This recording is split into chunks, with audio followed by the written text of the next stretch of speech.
अ, किंवा नियोजन समितीकडे कोणते कोणते डिपार्टमेंट येतात. प्रत्येक डिपार्टमेंट तशी कामं असतात. आरोग्याची वेगळी आहेत, बांधकामची वेगळी आहेत, पाणीपुरवठ्याची वेगळी आहेत. तसं नियोजनचं काय विशिष्ट काम आहे.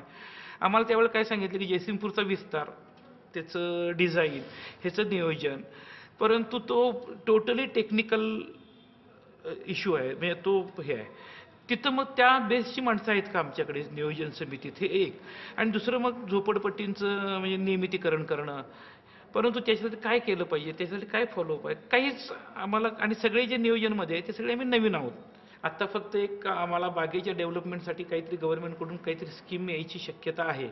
आणि बाग डेव्हलप परत हुतात्मा स्मारक एक पाठीमागं बांधायचं आहे. त्यासाठी काहीतरी 6-7 लाखाचा फंड मंजूर झालेला आहे. ते फक्त बागेपुरतं संबंधित आहे.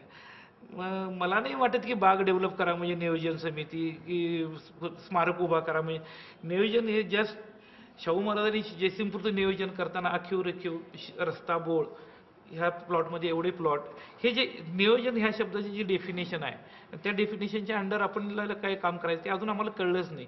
फक्त नियोजनाची व्याख्या कळली की जयसिंगपूरचं नियोजन करायचं आहे. म्हणजे काय करायचं आहे. नगर नियोजन नेमकं कसं काय होतं? काय काय ध्यानात घेतलं जातं? नगराचं नियोजन करण्याला 20 वर्षांनी एकदा डीपीचा प्लॅन होतो नगराचं नियोजन करायला. त्यात जवळजवळ आमची 27 वर्ष झाली. अजून ते नियोजन झालेलं नाही. माझ्या कारकिर्दीमध्ये शेवटला 85च्या 84ला झालं. 85ला मी गेलो. आत्तापर्यंत ते नियोजन दुसरं डेव्हलप नियोजन झालेलं नाही. त्याची मागणी आमची गेली 5 वर्षापासून आहे. पण ते अजून देखील ते आता गड गेलेलं काम चालू आहे. ते झाल्यानंतर आमच्याकडे येतो असं त्यांच्या पद्धतीने शासनाचं डीपीचं चालू आहे. म्हणजे नियोजन हा भाग आमच्या कारकिर्दीत अजून आलेला नाही city डेव्हलपच्या.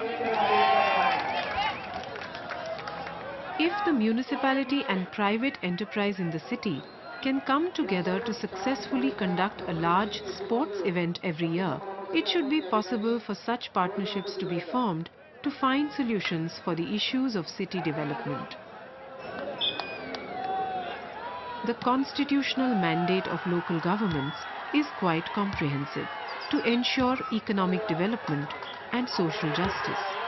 However, it is left to local governments to interpret the scope of this mandate and implement it to the best of their ability.